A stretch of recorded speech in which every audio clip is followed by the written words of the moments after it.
This episode is brought to you by Odd Moe's Pizza in Canby. Handmade awesome pizza plus craft beer, wine, and cider delivered. Order today at 503-263-8444 or visit them online at oddmoes.com.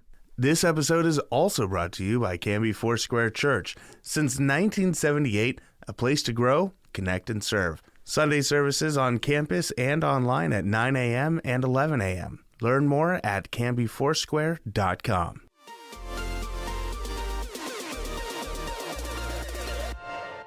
Welcome to Now Hear This Canby, Your source for news. The threat of a possible teacher strike was avoided this week. There's a new, irresistibly cute creature winning over fans, and its name is Scootaloo. Sports.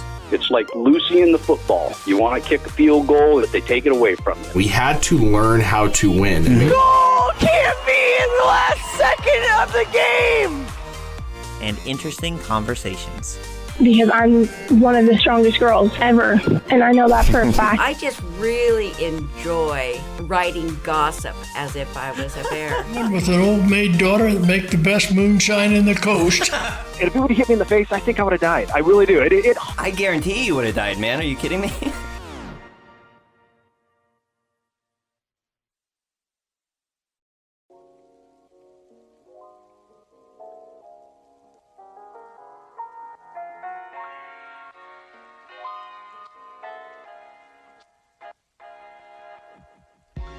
Welcome to Now Hear This Canby podcast. Happy Star Wars Day. May the 4th be with you. I'm Tyler, the Sith Lord Clausen, and this is what's happening this week in our community. Ballots are on the way to registered voters in Canby and Clackamas County for the May 16th special district election. Among other issues, area voters will weigh in on the hotly contested race for 3 seats on the Canby School Board and a replacement operating levy for the Canby Fire District. According to the new Clackamas County Clerk Catherine McMullen, ballots went out in the mail beginning the morning of Wednesday, April 26th, and every registered voter in the county should receive a ballot. Registered voters who haven't received a ballot by May 4th should contact Clackamas County Elections for a replacement. Depending on the voter's address, the off-year election will include board of directors seats for local school districts, community colleges, education service districts, fire districts, water districts, and other special districts. There are also city offices and district levy and bond measures for voters in some jurisdictions where a particular voter lives determines what districts, measures, and contests are on their ballot. There are no statewide races or ballot measures in special district elections. Clackamas County residents will notice that their ballot envelope looks different than in years past. It will be marked with county's logo and colors and the date of the election. It will include only the name of Clackamas County Clerk's office and not McMullen's. Former Clerk Sherry Hall had previously and controversially printed her name on the official county ballots, including in elections in which she was a candidate, until the legislature prohibited the practice in 2020. County-wide voters' pamphlets were mailed out earlier this month, but digital versions are available on the county's website. Ballots can be mailed back with a valid postmark or returned to an official ballot drop box by 8 p.m. on Election Day, May 16th. No postage is necessary if mailed in the United States or returned to an official drop box. Drop boxes are open 24/7 until 8 p.m. on Election Day and available in Canby at the Canby Civic Building, 222 Northeast 2nd Avenue, and Arneson's Garden behind Fred Meyer, 249 South Sequoia Parkway, in Molalla at the Molalla Public Library, 201 East 5th Street, and in Oregon City at the County Elections Office, 1710 Red Soils Court, and City Hall, 625 Center Street. For more information about the election, visit bit.ly/ClackCo May 2023 election.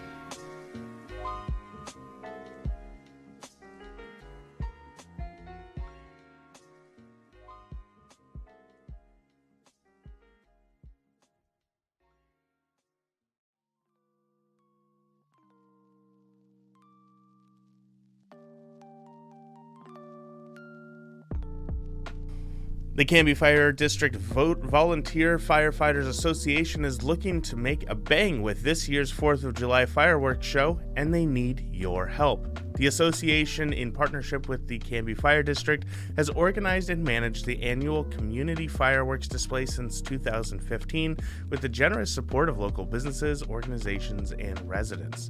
With inflation drastically rising manufacturing costs in China, where 99% of consumer fireworks and some 70% of professional fireworks are made, organizers are in the need of additional support to secure this year's show. We have the down payment for the 2023 fireworks display, but need an additional donations to ensure the fireworks will happen this July, as well as funds to secure the display for 2024. Canby Fire Division Chief and Volunteer Coordinator Wayne Austin wrote in an April 17th letter to the community. The high-quality show has traditionally been put on with the assistance of Canby-based Western Display Fireworks, which donates about a quarter of the cost of the $20,000 show and provides the licensed technicians to ensure the pyrotechnics are done safely and sanely. The display serves as the close of the community's 4th of July celebration, which includes the city-organized Canby Independence Day Parade and celebration in downtown Waite Park. But the official display serves several purposes beyond offering up an entertaining show, as Austin explained, including reducing the number of fireworks-related emergencies and medical incidences due to non-professionals taking matters into their own hands and drawing residents and visitors to patronize Canby businesses.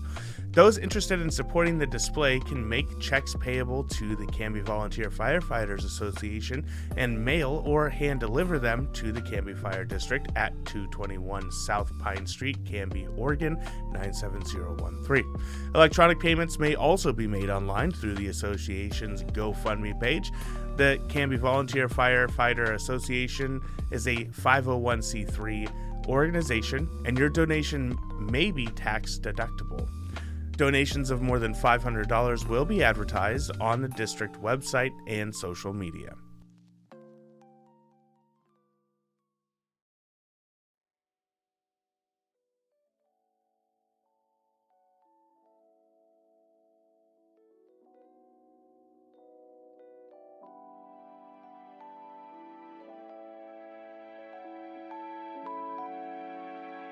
Oregon's Mount Hood Territory, the official tourism organization for Clackamas County, is launching a new mobile program called the Mount Hood Territory Wine Trail, which aims to build awareness of the region's local wineries. The free program pairs a mobile passport with an easy-to-use map that visitors and locals alike can sign up for and enjoy, showcasing more than a dozen area wineries, including Whiskey Hill Winery and Postlewaite's Vineyards and St. Joseph's Winery in Canby, Christopher Bridges Wine and King's Raven Winery in Oregon City, and many more. Visitors who sign up will earn points for each winery they visit. Check in at participating locations to earn points towards exclusive locally made prizes. Some wineries even offer special tasting room deals available only to Wine Trail users that you can redeem for even more points. Additionally, each check-in counts as an entry for an annual grand prize drawing. The winner will receive a 2-night stay at Mount Hood with activities worth over $500. We're excited to launch our new wine trail with summer quickly approaching and Oregon Wine Month just around the corner, said Casey Nopik, Senior Public Relations Manager for Mount Hood Territory. It's our hope that as the weather warms up, locals and visitors alike will be excited to get outside and explore Mount Hood Territory and get to know the wineries that make this region so special. Mount Hood Territory encourages users to drink responsibly and participate in the use of designated drivers, buses, and mobile car sharing apps when visiting wine trail participants. Users must be 21 or older to participate. Guests can sign up for the Mount Hood Territory Wine Trail by providing their name and email address online. They will receive a link on their mobile phone which opens the passport and directs the user to add the button icon to their home screen. When visiting a participating winery, a guest can use their phone's built-in GPS to check in. No downloads are required, nor are there any bulky apps taking up space on the user's phone, officials promise. When visiting a participating stop along the wine trail, you can successfully redeem at that location using the self-check-in feature. Each check-in and discount can be redeemed once per year. Each check-in earns points that can be redeemed in the in-pass marketplace for prizes and will also count as one entry into the grand prize drawing at the end of the pass period. The pass is valid until March 2024.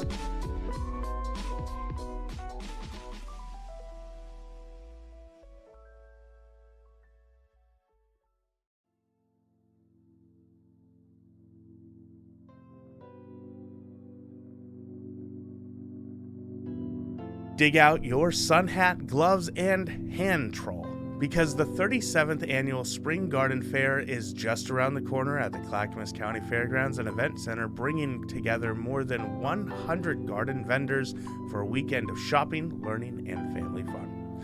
Visitors to the fair will find a wide selection of plants suited for growing in the Pacific Northwest, including the best in annuals, pre-annuals, from nursery vendors.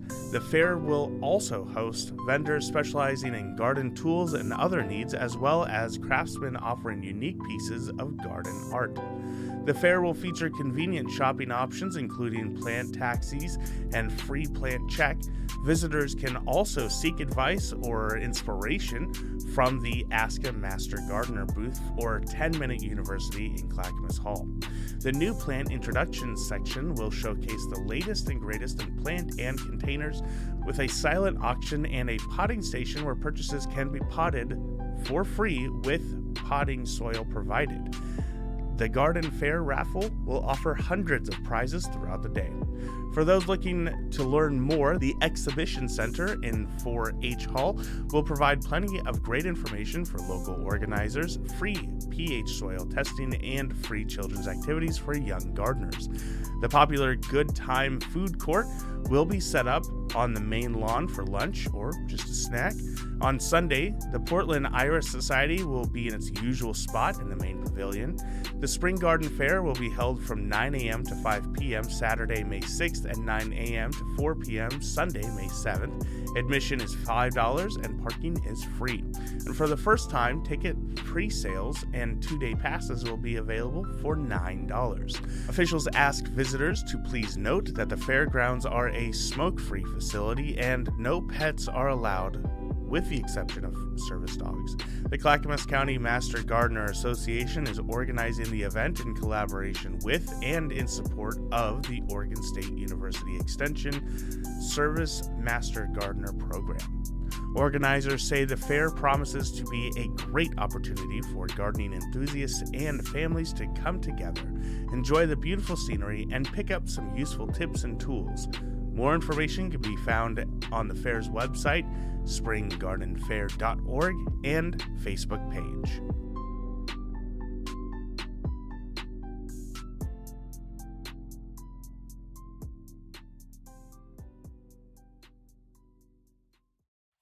Cougar Country Hometown Sports Coverage is brought to you by Reif & Hunsaker PC. When you need an attorney, turn to the firm Canby has trusted for over 50 years. Call them today at 503-266-3456. For the latest sports news, follow us on Twitter at Cougar Country and Instagram at Cougar Country Pod.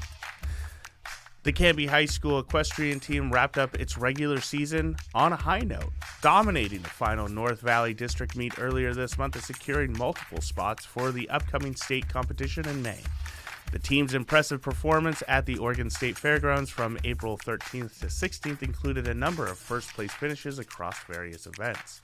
With their sights now set on the 2023 OSET Championships, the Cougars are poised to excel, boosting a stronger roster of competitors across the board. The state meet will take place from May 11th to 14th at the Deschutes County Fair and Expo Center, and the Canby team is primed for success. Leading the Cougs, individual state qualifiers were Sadie Schweitzer, who earned gold in showman, in-hand tail, dressage, and barrels. Lola Rice, who took home gold in pole bending and silver in breakaway roping. Maddie Biggie, who won gold in individual flags and bronze in figure 8 and keyhole. And Lexi Williams with a gold in breakaway roping and pole bending, a bronze in figure 8, and also qualifying in barrels. Other individual state qualifiers include Madison Wheeler, silver in showman and in-hand trail. Hannah Smith, silver in saddle seat and western horsemanship and second alternate in trail. Haley Smith, bronze in dressage, first alternate in hunt seat and third alternate in barrels and figure 8. Haley Magenheimer, bronze in showman and in-hand trail, and Addie Heineman, bronze in saddle seat and first alternate in-hand trail. Several duos will also compete on their sport's largest stage in the state, with Hannah Smith and Haley Smith earning silver in working pairs, and Sadie Schweitzer and Haley Magenheimer nabbing bronze in the same event. Sadie Schweitzer and Madison Wheeler also won bronze in two-man biwrangle, and Hannah Smith and Haley Smith winning first alternate. The Cougar riders also impressed the team events. The quartet of Hannah Smith, Sadie Schweitzer, Haley Magenheimer, and Madison Wheeler claimed gold in-hand obstacle relay, while Lauren Gomes, Haley Smith, Addie Heineman, and Katie Weideman will be first alternates. The team of Hannah Smith, Madison Wheeler, Sadie Schweitzer, Haley Magenheimer, Maddie Biggie, and Addie Heineman also took home gold. In team versatility, Hannah Smith, Sadie Schweitzer, Haley Magenheimer, and Madison Wheeler won silver, and Lauren Gomes, Maddie Biggie, Haley Smith, and Addie Heineman earned first alternate. Finally, the teams of Madison Wheeler, Sadie Schweitzer, Maddie Biggie, and Addie Heineman, and Hannah Smith, Haley Magenheimer, and Chloe Surgeon earned silver and first alternate, respectively, in the Canadian flag race.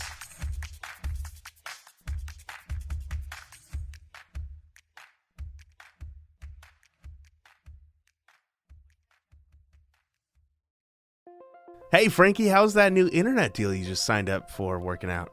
Not great, actually. Oh, sorry to hear that. How so? Well, my bill ended up being way more than I thought it would. I actually have this statement here. Apparently I had to pay more for high data usage? Oh, yeah. Some providers will get you for that. Sometimes they have data caps, and they can slow down your speeds and charge you extra for going over. So I'm being punished for using my connection? That doesn't seem right. I'm with you there. What else does your bill say? A lot. I had to pay extra for faster upload speeds, to get Wi-Fi equipment, and there's also this infrastructure fee. I looked that up, and it turns out it's a fee so they can build out their network, mostly in other cities and states. I hate to say it, Frankie, but it sounds like you might have only taken into account the flashy sale price and not all the fine print charges. You may be right. You should switch your internet to Direct Link, Canby's local cooperative provider. They don't have any hidden fees and don't nickel and dime you for using your connection. Plus, Wi-Fi is included in your internet subscription. That sounds great. I could really use a new router, and these data overage fees are going to add up really fast. It couldn't be easier. Just give them a call and ask about Omni. It's their all-in-one internet service that includes Wi-Fi, enhanced security, great parental controls, and easy-to-use network management apps. And there's really no hidden fees? They won't charge me for streaming and gaming a lot? Nope. You get fast download and upload speeds, unlimited data use, reliable and secure Wi-Fi, and local service included with any Direct Link fiber connection. Give them a call today at 503-266-8111 or visit www.directlink.coop.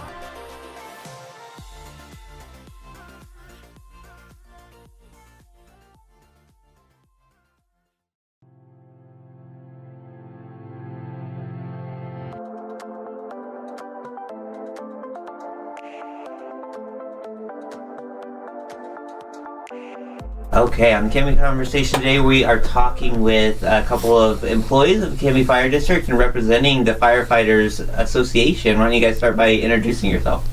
Yeah, my name's Austin Holmes. I'm a lieutenant paramedic with Canby Fire, as well as the union shop steward for Clackamas County Firefighters Local 1159. Welcome, Austin. Thank you. Andrew? I'm Andrew Aamodt, captain paramedic with Canby Fire. Cool. And we have a ballot measure on the May 16th election. The ballots, like we've been talking, are out in the mail now. Some folks may already have them in their hands. You guys, I know, have been sharing signs and doing a lot of outreach with folks. Why don't you start by just kind of giving us the basics of what folks are going to be considering in this month's election? Yes, so in this May election, we're going after a levy increase. So we're technically mid-scale in our current levy. We currently have a 45-cent local option levy, which gives us supplementary staffing for what our current levels are. And currently we staff with 6 firefighter paramedics or EMTs per day, and then we drop to 5 if we have a vacancy. So if someone was to call in sick or take vacation, then 5 is our minimum. Yeah. And that may seem like a lot, but folks have to remember that's across multiple stations and across the whole area that you guys serve. Correct. And the other thing that some people don't know is Canby Fire also has an ASA, which is an ambulance service area. So we're not just providing fire coverage, we're actually providing the ambulance transport for the community. Yeah. Not only the city, but also the surrounding district. We cover about 54 square miles. Yeah. So when you take 5 people and you spread them across 2 ambulances and a fire truck, that really leaves, if both ambulances are gone, you're left with 1 person in town on a fire truck. So it's really not ideal. Yeah. And then just Canby has grown so much that, I mean, when I first started in 2012, I think that was the first time we hit 2,000 calls in a year. And last year we were, 3,600? Yeah, 3,600, yeah. 36 and change. So, I mean, we've just increased drastically. And the problem with that is, we used to depend a lot more on the guys on the ambulance to be in town because we weren't as busy, so that was where a lot of our staffing and coverage came from. And now the ambulances are just running the wheels off, so most of our staffing, instead of being in town for a fire or an emergency, they're out transporting a lot of the times, day and night, to hospitals that range anywhere from Salem Hospital up to Portland. So I mean, one call if you're running up to Portland can be that crew's out of service for 2 to 3 hours. So that's kind of where this new levy comes into place. So this levy would go from 45 cents to 95 cents, and what that does is it gives us the revenue to hire 6 more additional personnel to increase the daily staffing from 6 to 8. And there would still probably be some minimum staffing where it may be down to 7 or something, but it would really guarantee, if we have both ambulances out of town, we still have an actually qualified crew on an engine to still respond to both fire and medical emergencies. Yeah, absolutely. Anything to add, Captain Aamodt? No, he got it right on the head. It is funny, when we drop down to 5, how unfortunately inefficient it is. Just, it's clear that we need all of our rigs staffed, and when we drop personnel, it just brings a lot of, we tap for volunteers when we get volunteers, and unfortunately the game right now is, we're limited numbers of volunteers, but to have the personnel there all the time would be nice, and keeping the engine fully staffed. So yeah, and I think that might be one thing to mention as well, because I know for folks that have lived here for a long time and seen Canby Fire do well and kind of thrive as a volunteer or largely volunteer department for so long, maybe kind of wondering, do we really need to go this route or whatever? But it's just completely different from where it used to be, where you could just hang a sign on the door. You go help fight a fire, leave the money on the desk if you need anything on the counter if you need anything. It's just not like that anymore. And a lot of the folks that may be of age and able to serve don't even work in Canby. They may commute to other communities. So. Well, and that's the big thing is, I think when I started there was 30 volunteers, and with me being one of them, because I started as a volunteer, and now I think we have 7 maybe. And then just like you said, in the olden days you had everybody worked in town, all their employers were cool that they could just, the bell went off and people could leave their work and go to a call, and it's just not that way anymore. A lot of people work out of town, and then it's just a lot to ask of people too. And now when they get done working 8 to 5 and then they come home and then they have they want to be with their families, or people are just busy, so it's just not enough hours in the day to really get consistent response from volunteers. So right now with the call volume we're running and how busy we are, we're pretty frequently relying on mutual aid to come in. So now people are calling 911 and a rig or an ambulance is showing up from Molalla West Lynn, Wilsonville, TVFR. Yeah, so I mean, and that's not ideal. I mean, I live in town, and if my family needed to call 911, I wouldn't want to wait for an ambulance from West Lynn or Molalla, you know.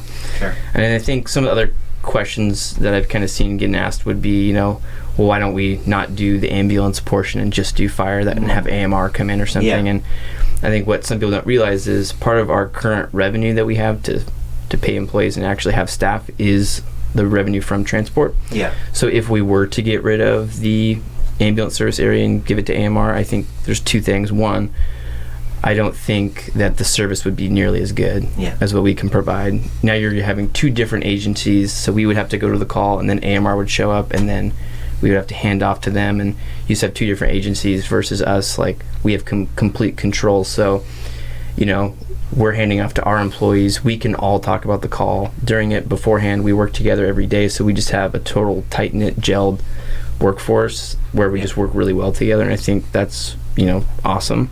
And I don't want to interrupt, but and that you guys are so enmeshed with the community of Canby. I mean, you're well known to the community. You participate in all the community events. People know you, know your faces, and you work with the city and the police department and all these other folks, which I would know AMR would come to do that as well. But they're not just Canby, right? They're a huge organization. And I think the thing for us too is, you know, if we transport, we bill for transport, and we make some money, but that's not really the funding we necessarily like 100% depend on. Yeah. So we're not taking that route as like a profit company. Like, AMR's a business; they make money for transporting. Yeah. Like, we don't push transport unless it's necessary. So for us, it's like we like to give people education, go out, evaluate them, and then say, hey, you know, like, it is an expensive ride, so maybe you can go, like, we think it's appropriate to go with a family member because it doesn't seem like maybe something emergent, because we like to have the citizens' best interest in mind, right? And we don't want to transport them and charge them money if we don't think it's necessary, because we don't want to put that burden on people. So we can kind of look at it from a different aspect, because the ambulance revenue is not our only source of funding, because we do tax revenue. Yeah. And then the other thing is, we do make money off the ambulance revenue, so if we were to get rid of it, then we would actually have to cut positions and fire firefighters. So that's the thing I don't think people look at, of like, oh, if you just get rid of the ambulance, like, all the problems go away. Not quite, you know, like, we need that revenue. So, and I think some of the things people have been asking is, Canby's been growing, we're building houses, how come with building houses that's not enough revenue to hire people? And I think that we do receive some revenue from that, correct, but the amount of revenue we receive from residential homes is not very substantial. I mean, you look at what people are paying in their property taxes every year, and let's just say it's $400 in fire protection services in your taxes every year. I mean, if you build 1,000 homes, I mean, that's not enough money to hire 6 firefighter paramedics. I mean, and then the other double-edged sword is we're also increasing call volume with the more houses we build, so we're kind of always fighting that battle. Yeah. Couple questions. I want to just make clear real quick, and you guys have just been very informational so far, but just to be clear, we're not at the fire station. You guys aren't in uniform. You're just kind of here on your off duty, and some of the rules around levies and things is that that you would be able to sort of advocate or express a position in this case if you wanted to, whereas you're not supposed to do that when you're actually on duty or in uniform. Is that correct? Yeah. If we're on duty in uniform, like if somebody sees us grocery shopping at the store, we always encourage people to come up, interact with us, talk with us, and at that point in time, we're able to present you the facts of the levy, like what the levy. What the increase is, what we would do with the funds if it was to pass, you know, what things would look like if it was to not pass. Yeah. And we can present all the facts, but we can't say you should or shouldn't, or what we personally think. Yeah. You know, what I personally think is you should vote yes, because if people expect, you know, if they want to call 911 and expect a prompt response for themselves or their loved ones, then, you know, you got to pay the price to have good service. And we're a growing community, and we're just at that time where we need to kind of catch up, and we've been getting away for a really long time with not enough, and it's time to kind of take the step forward and really kind of progress to try to, you know, provide the citizens what I think is what they deserve. You know, and I think a lot of people are proud of Canby and think that Canby's a great place to live and it's a safe community, and if you want to maintain that, then this is kind of one of the things that has to happen. A couple of questions I have kind of about the money. You mentioned, Austin, about the folks kind of asking, hey, we're building houses, how come that doesn't kind of make you guys whole or push you where you need to be? There's different, and we use the different words or try to sort of explain it as far as like the tax base and the levies, and there's capital bonds, which we also have in play, and they're all sort of do different things, are approved and last for different times. But the permanent tax rate, which is kind of what that question is speaking to, I think we should explain, it is capped at a certain rate. There was a voter amendment, back in the 90s or early 2000s, that capped all government at a certain rate. It only grow at like a maximum of 3%. So even if your tax base is growing at 25%, too bad.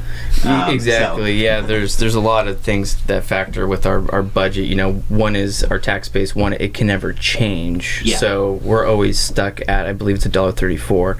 So no matter what happens, that's what we're at. Yeah. So, which is why we go after local option levies, is because when we have increased growth and all this stuff, we just can't keep up. So we have to do another side taxation to try to make some money and keep up so we can have the staffing and stuff to do that.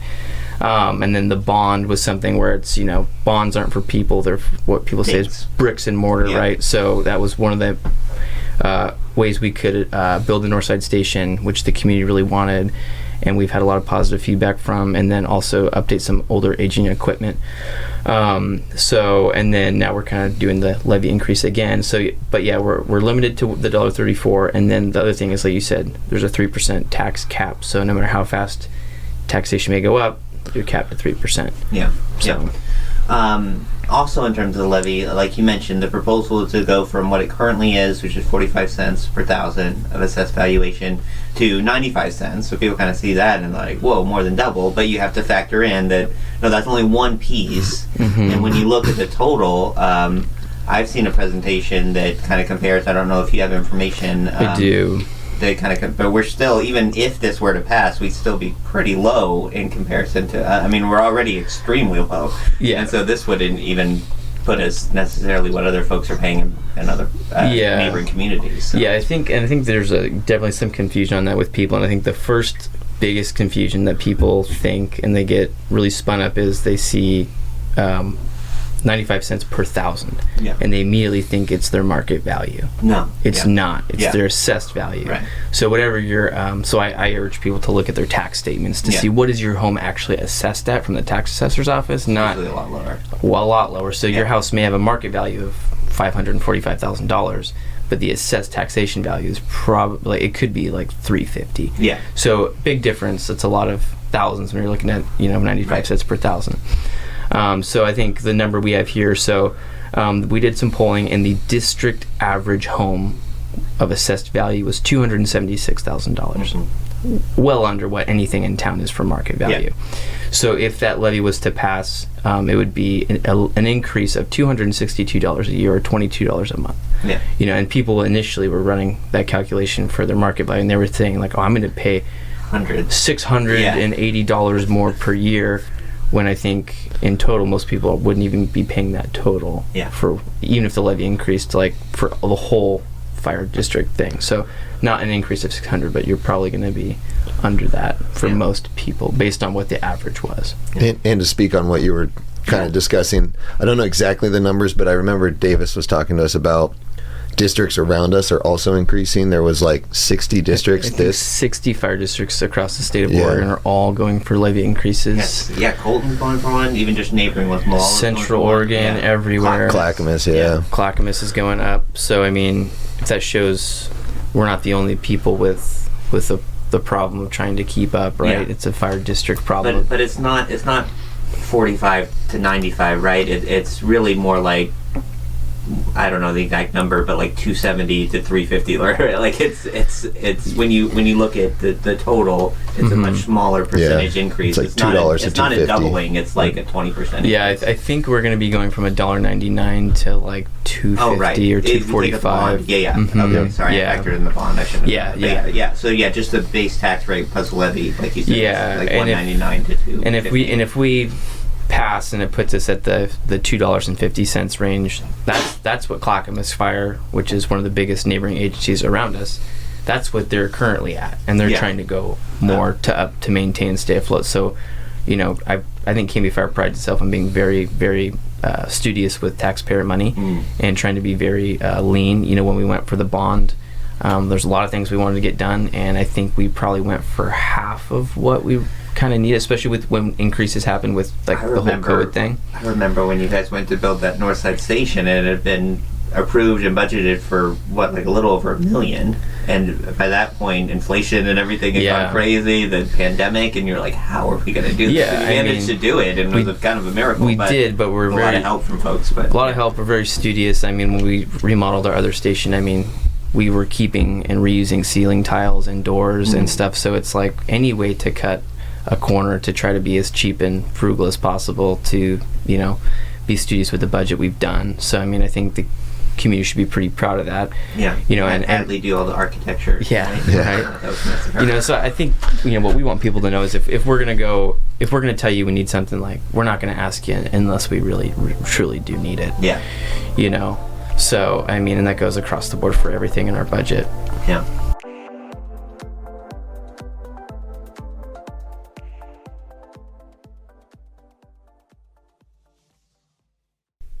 Tyler, did you know that the Australian lyrebird can mimic any sound that it hears, even chainsaws? No, that's super interesting. Did you know that a baby puffin is called a puffling? Or that baby sea otters can't swim, so their moms wrap them up in pieces of kelp until they learn how to paddle? Wait, do you know any trivia that isn't animal related? Not really, but here's some stuff you may not know about the Wild Hare Saloon, where Canby goes to eat and have fun. Okay. The Wild Hare is one of Canby's longest running locally owned restaurants. Owners Joan and Darren Moden have been in business for 16 years. That's cool. Yeah, heck, you were just a baby back then. Wait, what? And they love to give back. They've been members of the Canby Chamber for that long, and they donate over $20,000 to local sports, FFA programs, and civic organizations each year. Wow, I'm legitimately caught off. That's cool. Yeah, they also support more than 30 jobs in the community through their award-winning staff, some of them as young as 18. Hey, that's older than you are. Dude, I'm 10 months younger than you. With the days getting longer and the weather getting warmer, the Canby Wild Hare's expansive outdoor patio is the place to be. Furry friends welcome. Well, that sounds great. I'm going to go check them out just off of Highway 99E next to the Space Age in Canby at 1656 Beaver Creek Road in Oregon City, or on their website at thewildharesaloon.net.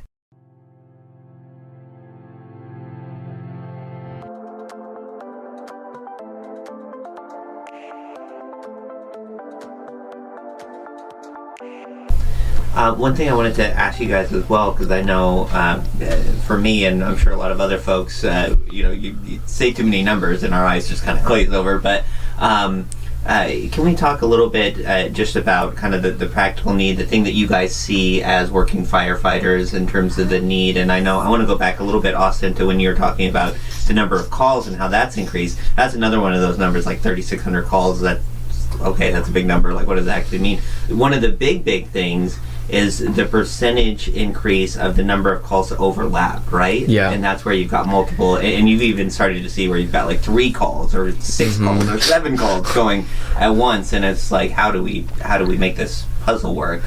Yeah, and I think the data I have here shows that, let's see, in the last 8 years, calls have increased 56%, and then the times where we're doubled up has gone up from 30 to 47%. And I don't know how this happens, or what we refer to as the call gods, but for some reason it's very, very common in Canby that we will go 6 hours quietly, and then within 15 minutes we'll get 2 or 3. Serious calls. So we just get stretched really thin, really quick. And then and then you start calling in mutual aid resources, and then that just takes a while. And everywhere around us, no one is slow. So, you could think you're getting something from West Lynn, but they could be out, or, everybody's just really, really, really busy. So, it's just a huge shuffle game of who's going to show up at that point. So, Yeah, we definitely. How much do the minutes matter? I mean, when you're dealing with a serious medical issue, and that's mostly what you guys do deal with, right? Yeah. Medical is the largest chunk of our response. I'll just use the example of cardiac arrest, which is the worst case scenario with somebody who doesn't have a pulse and isn't breathing. And for every 1 minute that you don't have CPR, it's 10% decreased chance of them actually coming out of cardiac arrest and surviving. So 10 minutes is 100% no chance of survival statistically. So it's really important to have a timely response. So and that's why I think they had thought that through when putting in the north side as well, of like, how can we split our resources up for if they're calling on the north side or the south side, and trying to be there as quick as possible. But as Austin was saying, cardiac arrest, very crucial. You get chest pain. Some of the time it may not be something, but a lot of if it does end up being a heart attack, having that medic there from Canby Fire, who we already know because we work with each other, give great quality of care. We have the best equipment because that's what we get to control that, and we get to transport them right away just because we're in town. If we had to wait 10-20 minutes, that's cardiac muscle tissue dying, and we don't want that. Irreversibly. So Captain Aamodt, can you talk a little bit to, I believe I've seen in some information materials specifically how this levy replacement, if it were to pass, would improve service from the Northside Station. Something about, I think right now you're not able to staff a fire engine if you needed to, or something like that, or? Yeah, it's kind of difficult because staffing, for like a civilian, they look at us, they see 2 people on a rig, they'd be like, wow, that engine's getting out, they're available. In reality, we're not allowed to enter a structure without 2 people inside and 2 people out. So you need 4 people technically to enter a structure just for safety reasons. If there's a known rescue, like somebody in the house, we're willing to break those rules. But safety wise, we always want to make sure that we're maintaining 2 in and 2 out compliance, and that's just the basis on that. So at the north side, we staff it with 2.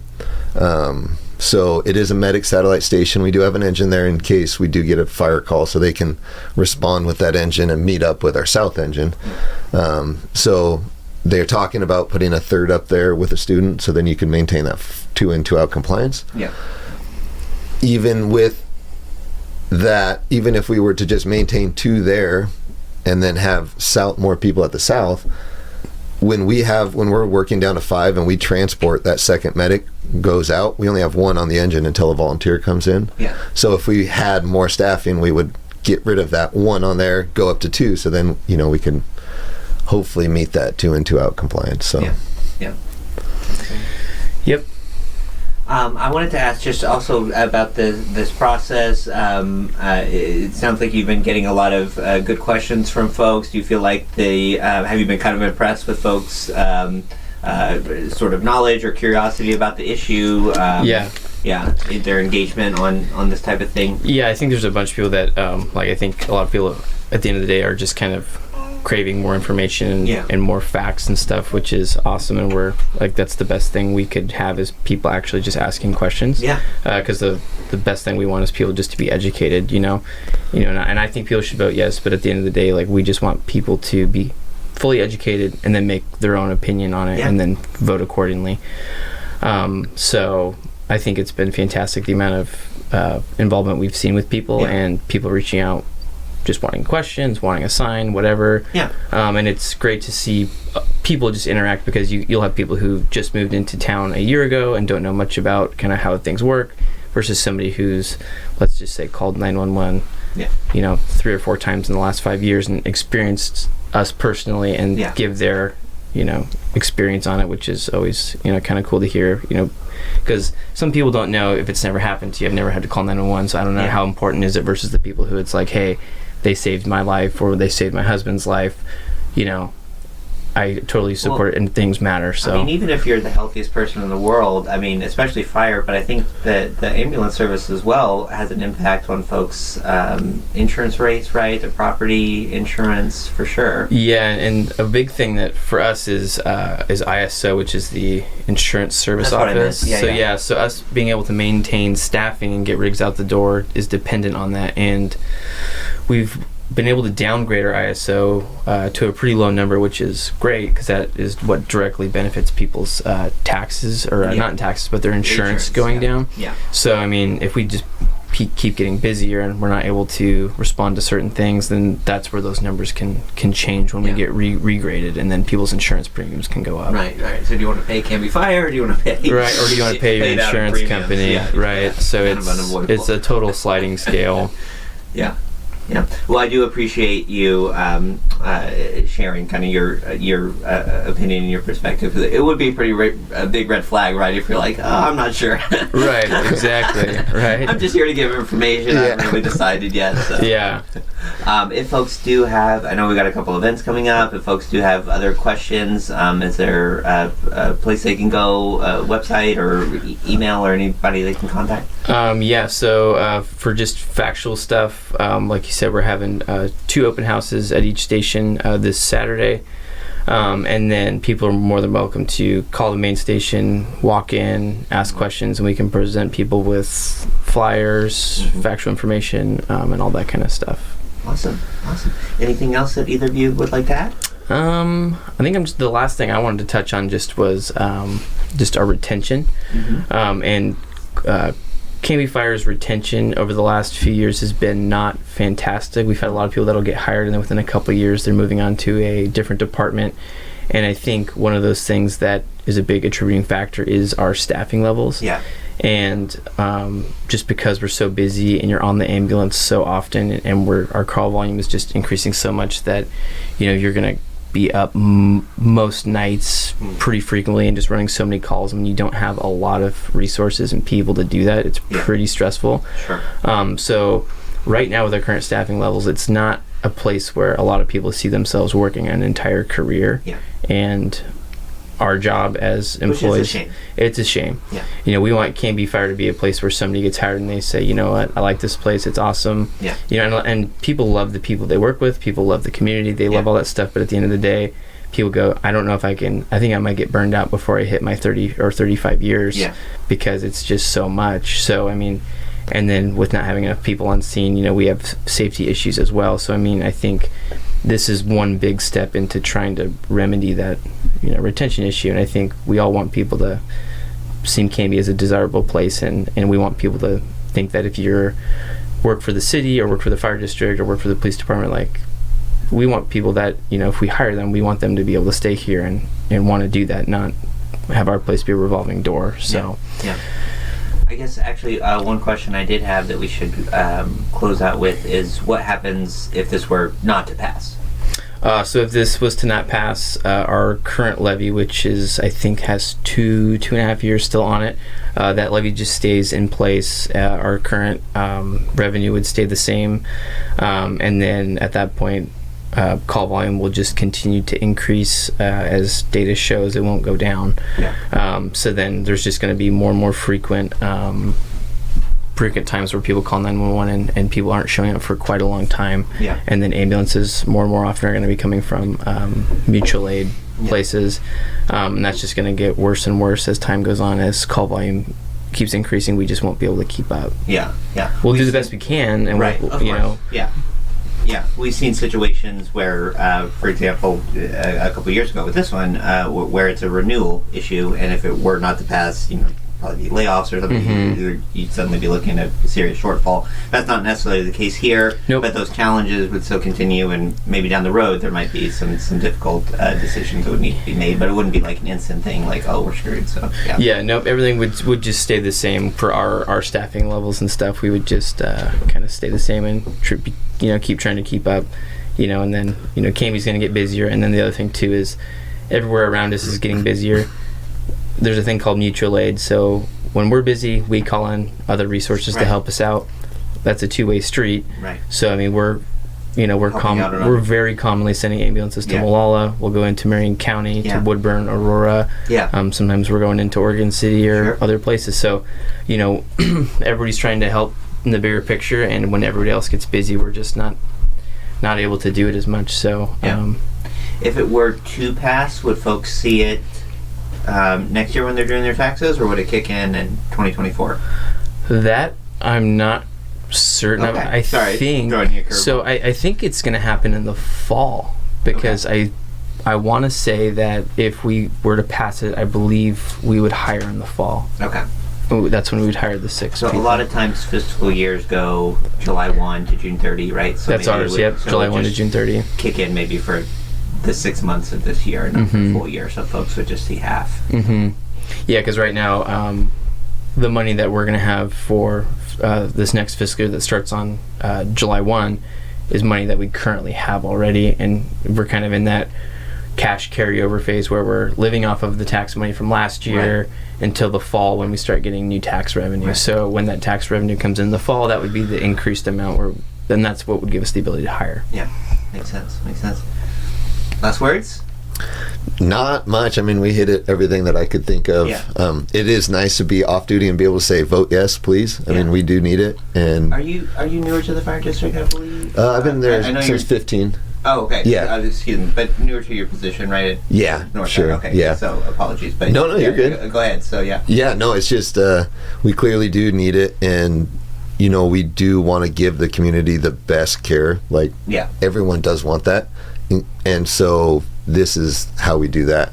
And appropriate staffing means better service on calls, and so it's funny to kick out information. Yeah, this is that, but it's like, no, we need this, and we need you to vote yes. So we can keep on working hard and doing our best. Yeah, and even just remember to vote. However you end up feeling, but this is one of those elections off year special district, the weird May elections where folks, it's not necessarily on the radars or whatnot, and turnout, whichever side again that you fall, turnout makes a big difference. So get those ballots in. Yeah, and I think the other thing too is we're not going for anything crazy. We're just going to be better, and we're not even going for what like the national standard is. Like the national standard is to have 4 on a fire truck all the time, and then staff your ambulances. And like, so if you go to like Tualatin Valley, which I think is the biggest fire district in Oregon, every engine they have is 4-person. Yeah. And then they also staff some ambulances as well. So and this levy would allow us to be staff our ambulances and then have like a 3rd on the engine. Yeah. So it's like mountains ahead of where we're at now, but it's still not the ideal national standard. But and I know this seems like a big levy, which it is, but it would even be even more if we were going after what would be perfect, and we understand that, and we're trying to not put as big of a financial hardship on the community as we can, but we're doing what's necessary. Yeah, and I appreciate that. That's kind of the Canby way, and the way that you guys have done is to really, national or whatever, but let's look at what we really need here in Canby and what really works for this. Yeah, and that's the thing is, we're not going after wants, we're going after needs, and this is just necessary, and Canby's growing a lot, and when that happens, you gotta grow your resources too. So, all right. Well, thank you both. Yeah, thank you. Thank you.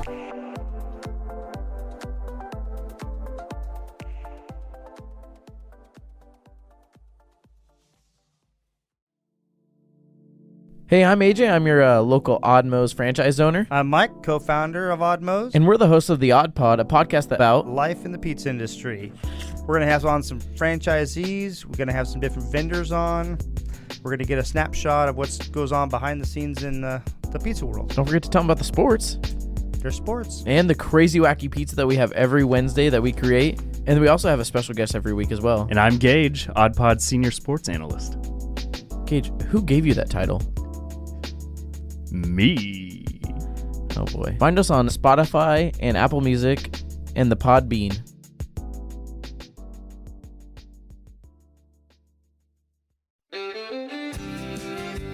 Now Hear This Canby is produced by me, Tyler Clausen. Our content director and star reporter is Tyler Frankie. And of course, our show is edited by Cameron Clausen. We also feature the vocal talents of Joyce Struby and James Walden. So a round of applause to them. The song that you're hearing right now is Canby by singer-songwriter Olivia Holmes, used with her permission. To find more work from her, you can visit her website, olivia13.com. Now Hear This Canby is dedicated to preserving independent local journalism and redefining local news with our fun, fresh, and energetic brand of storytelling. Our sincere thanks to our local sponsors who make this show possible.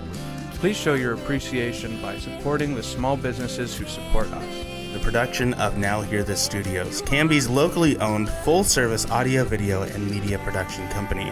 Our mission is to produce the best content in the universe, and we'd love to help you do it.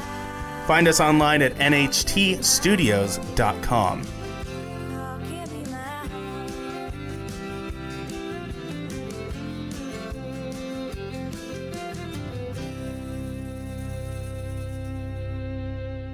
I will take a motion to adjourn. I just moved it. I didn't even ask for it, though.